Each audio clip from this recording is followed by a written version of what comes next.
तारापुर नामक गांव में एक घना और बहुत ही डरावना जंगल था। गांव के लोगों का कहना था कि इस जंगल में एक नहीं बल्कि कई भूत प्रेतों का वास है। इसलिए गांव का कोई भी सदस्य उस जंगल के पास से गुजरने की हिम्मत नहीं करता था।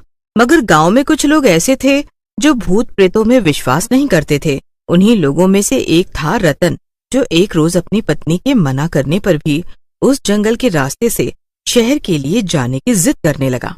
अरे दिमाग खराब हुई गवा है क्या आपका, जो जंगल के रास्ते शहर जाने की हट लगाए बैठे हो?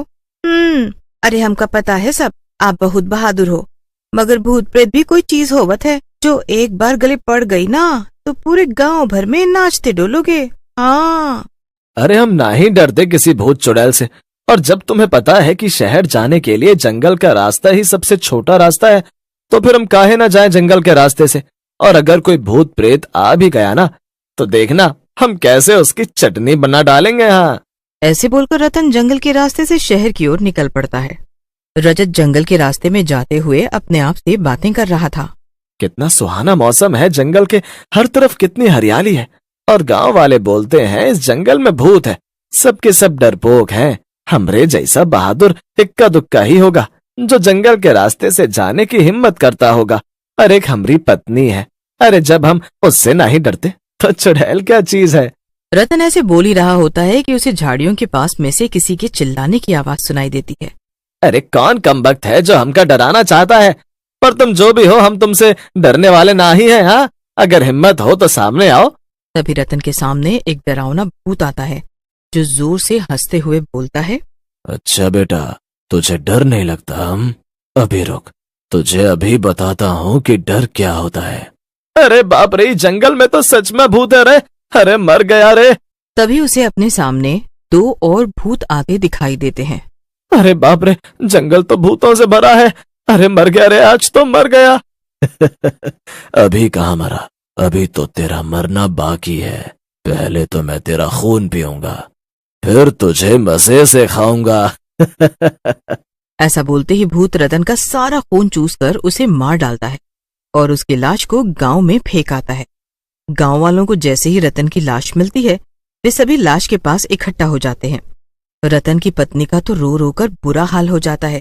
तभी वहां इंस्पेक्टर रवि और हवलदार बहादुर आते हैं। रतन की पत्नी रोते हुए बोलती है, जंगल के भूतों ने मेरे पति को मार डाला रे। हाय रे, आए दिन कोई ना कोई गांव वाला इन भूतों का शिकार होता है, पर कोई कुछ नहीं करता। अरे मैंने कितना मना किया था कि मत जाओ जंगल के रास्ते पर इन्होंने मेरी एक नहीं सुनी, और देखो क्या हाल कर दिया जंगल के भूतों ने। मेरे पति को आखिरकार मार डाला। चलो बहादुर, जंगल के अंदर चलते हैं और देखते हैं कि आखिर माजरा है क्या। साहब, आप इस जंगल में नए आए हो, इसीलिए अच्छा होगा कि आप इस जंगल से दूर ही रहें, और मुझे भी नहीं जाना इस भूतों के जंगल में। अगर तुम नहीं गए तो तुम्हें अपनी नौकरी से हाथ धोने पड़ सकते हैं। अब सोच लो, तुम्हें मेरे साथ जंगल में चलना है या फिर। रवि के ऐसे बोलते ही हवलदार बहादुर रवि के साथ जंगल में चल देता है। मगर कुछ दूर जाते ही बहादुर को किसी के हंसने की आवाज सुनाई देती है। साहब, आपने कुछ सुना? कोई जोर जोर से हंस रहा है। साहब, मैं तो कहता हूँ भाग चलो यहाँ से। अगर आपको नहीं जाना तो मुझे जाने दो, मेरे छोटे छोटे बच्चे हैं। मैं मर गया तो उनका क्या होगा साहब, जरा सोचो। तभी रवि को जंगल में लाल जोड़ा पहने एक लड़की दिखाई देती है। रवि उसके पीछे चल पड़ता है। रवि बहादुर से कहता है, बहादुर, उस लाल जोड़े वाली लड़की को देखो, वो इस घने जंगल में क्या कर रही है। साहब, आप कहाँ जंगल के अंदर की ओर चले जा रहे हैं, और मुझे तो कोई लड़की दिखाई ही नहीं दे रही, बस डरावनी डरावनी हंसी की आवाजें सुनाई दे रही हैं। साहब, मैं तो कहता हूँ अब हमें इस जंगल से बाहर निकल जाना चाहिए। हो सकता है कि वो लड़की कोई चुड़ैल हो, और वैसे भी इतनी रात में कोई लड़की इस घने जंगल में क्या करेगी, वो जरूर चुड़ैल ही होगी। मगर रवि बहादुर की एक भी बात नहीं सुनता। उसे लगता है कि बहादुर डर की वजह से ऐसे बोल रहा है, और वे उस लड़की का पीछा करने लगता है। कुछ ही दूर जाते ही वो लड़की रुक जाती है। रवि जैसे ही उस लड़की के पास पहुंचता है तो उसका चेहरा देखता है तो उसके तो होश उड़ जाते हैं। इंस्पेक्टर, तुझे अपनी जान प्यारी है तो भाग जा यहाँ से, नहीं तो इस जंगल में जितने भी भूत हैं वो तेरा ऐसा हाल करेंगे कि तू सोच।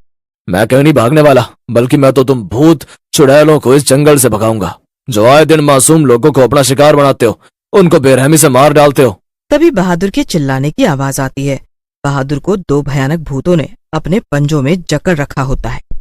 आज तो ये हवलदार गया काम से, मैं इसका खून पीऊंगा और तू इसका मांस खाना। बहादुर तुम चिंता मत करो, मैं तुम्हें अभी इन भूतों से बचाता हूँ। नहीं साहब, आप मेरी चिंता मत करो, आप अपनी जान बचाओ, वैसे भी ये भूत मुझे जिंदा नहीं छोड़ेंगे। आप बस इस जंगल से बाहर निकल जाओ। जाओ साहब जाओ। इंस्पेक्टर भाग जा यहाँ से, मैंने कहा भाग जा। रवि चुड़ैलों की बात सुनते ही वहां से भाग निकलता है। भागते भागते उसे शाम हो जाती है। प्यास के मारे उसका गला सूखने लगता है और वो जैसे ही गांव में पहुंचता है तो इंस्पेक्टर की बुरी हालत देखकर गांव वाले सब समझ जाते हैं। तभी गांव का मुखिया रवि से कहता है, इस जंगल में जो गया वो कभी वापस नहीं आया, मगर मैं खुद ये बात नहीं समझ पा रहा हूँ कि उस लाल जोड़े वाली चुड़ैल ने मुझे भागने को क्यों कहा। वो चाहती तो मुझे मार सकती थी। साहब, वो मेरी बहन मीना थी। वो बहुत ही अच्छी और सुशील लड़की थी, पर न जाने क्या हुआ, वो अपनी शादी वाले दिन जंगल में भाग गई और फिर कभी वापस नहीं आई। मुझे फिर से जंगल में जाना होगा। आखिर इस जंगल में इतने सारे भूत कहां से आ गए? साहब, आप इन भूतों से हम गांव वालों को बचाओ, नहीं तो एक दिन एक एक करके सभी गांव वाले इन भूतों का शिकार हो जाएंगे। शहर जाने के लिए जंगल का रास्ता ही सबसे छोटा रास्ता है, जिसकी वजह से गांव के लोग कच्चे रास्ते से जाने के बजाय जंगल के रास्ते से जाना पसंद करते हैं। और आज आप इस जंगल से सही सलामत वापस आए हैं तो हम सभी गांव वालों को लगता है कि आप हमें इस मुसीबत से जरूर छुटकारा दिलाएंगे। रवि बहुत ही ईमानदार और बहादुर इंस्पेक्टर था। रवि अपनी पॉकेट से अपनी माँ का दिया हुआ बजरंगबली का लॉकेट निकालता है और उसे अपने गले में पहन लेता है और जंगल की ओर जाने लगता है कि तभी भानु बोलता है, आप अकेले इस जंगल में नहीं जाओगे, मैं और मंदिर के पुजारी बाबा भी आपके साथ चलेंगे। फिर क्या था, वो तीनों जंगल की ओर चल पड़ते हैं। वे जैसे ही जंगल के थोड़ा अंदर पहुंचते हैं, जोर से हवाएं चलने लगती हैं और डरावनी आवाजें सुनाई देने लगती हैं। तभी रवि को वो लाल जोड़े वाली लड़की दिखाई देती है। रवि ऐसे बोल ही रहा होता है कि रवि, भानु और पुजारी को कई भूत घेर कर खड़े हो जाते हैं और जोर जोर से हंसने लगते हैं। ये हमारा जंगल है, मगर तुम गांव वाले हमें चैन से नहीं रहने देते। कभी कोई तो कभी कोई इस जंगल में टपक पड़ता है। ये जंगल शापित है, हमें जल्दी उस लाल जोड़े वाली लड़की को खोजना होगा, तभी हम इन भूतों से छुटकारा पा सकेंगे। फिर तीनों मिलकर उस लाल जोड़े वाली लड़की के पीछे भागने लगते हैं और भागते हुए वे जंगल के तालाब के पास पहुंच जाते हैं। तभी वे लाल जोड़े वाली लड़की एक चुड़ैल में बदल जाती है। ऐसे बोलकर चुड़ैल जोर जोर से हंसने लगती है। मेरी बहन देख मुझे, मैं तेरा भाई हूँ, मैं जानता हूँ कि तू मेरी मीना है।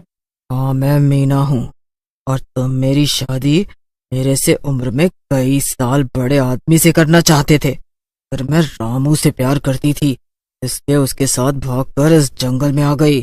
अगर उसने भी मुझे धोखा दिया, उसने मेरे साथ बदतमीजी की और जब मेरी चीखें सुनकर कुछ लोग मुझे बचाने आए तो उसने उन सभी को अपनी पिस्तौल से मार डाला और आखिर में मुझे भी। तुम्हारे पीछे जो भूत खड़े हैं ना, ये वही लोग हैं जिन्हें रामू ने गोली मारकर मार डाला। और ये जो पीपल का बड़ा सा पेड़ देख रहे हो ना, इसी पेड़ के नीचे उसने हम सभी को गाड़ दिया और मैंने भी चुड़ैल बनने के बाद उसे जिंदा नहीं छोड़ा, मार डाला उसे भी। रवि बेटा, ये लो गंगा जल की शीशी, इसमें से गंगा जल लेकर इस पीपल के पेड़ चारों तरफ छिड़को ताकि इन भूतों को और चुड़ैलों की आत्मा को मुक्ति मिले। चुड़ैल हंसते हुए बोल, पुजारी, तू हमें इस जंगल से भगाना चाहता है? रुक, तुझे तो मैं अभी सबक सिखाती हूँ। ऐसा बोलकर चुड़ैल और वहाँ खड़े भूत पुजारी जी और भानु को पकड़ लेते हैं। रवि मौका देखकर पुजारी जी से गंगा जल की शीशी ले आता है। रवि गंगा जल पीपल के पेड़ के चारों ओर छिड़क देता है। जैसे ही वे गंगा जल छिड़कता है, वे सभी भूत चुड़ैल वहां से गायब हो जाते हैं। उनके गायब होते ही रवि, भानु और पुजारी जी गांव में वापस लौट जाते हैं और फिर उस जंगल से किसी भी गांव वाले को आने जाने में कोई दिक्कत नहीं होती। सभी गांव वाले इंस्पेक्टर रवि को धन्यवाद करते हैं।